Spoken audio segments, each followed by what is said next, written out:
check a carrier's financials. Right. Say, oh, they may be having some problems, might not want to go there.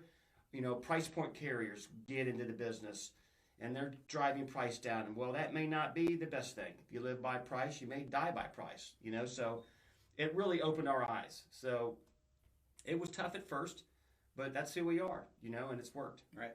Well, you talked about, checking the financial stability and really being there more so than you were before on the client side. And we've seen it a few times where, insurance carriers that people have flocked to because it's low premiums, right? So people out there just shopping for the cheapest insurance. Yes. And then all of a sudden they wake up one day and that carrier's gone. So you want to talk about, I know there was at one point 91,000.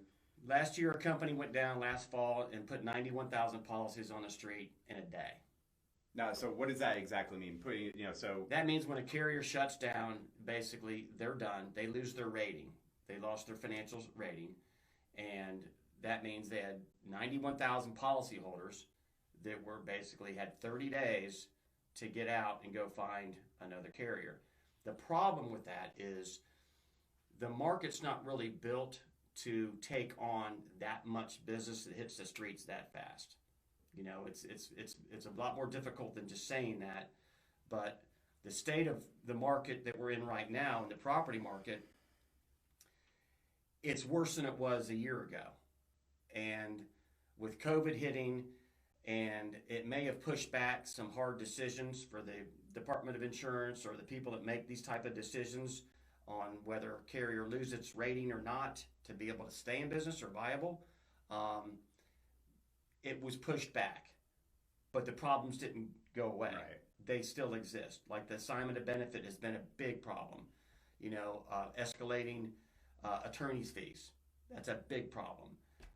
Going 3 years without a storm, or the last 3 years, 16, 17, 18, with Matthew, Irma, and Michael hitting Florida after 11 years of no storm in the state of Florida.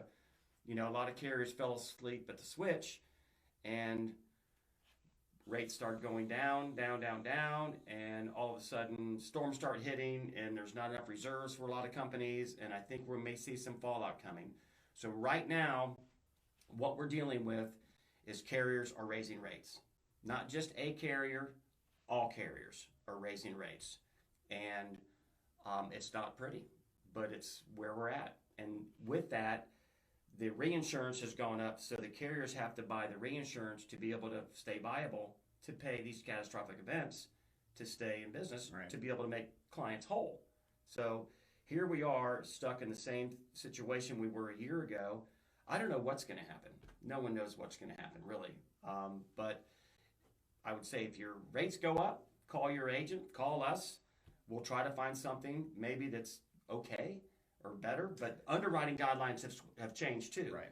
So if the market was this much and you could, a carrier would have an underwriting bucket of say this deep, what they'll accept, 20-year roof, a 15-year-old water heater, a this, that, the other, a prior claim of minor, all of a sudden that underwriting bucket has changed down to about like this. So the carriers have tightened the screws and really gotten tough on underwriting. Makes sense. So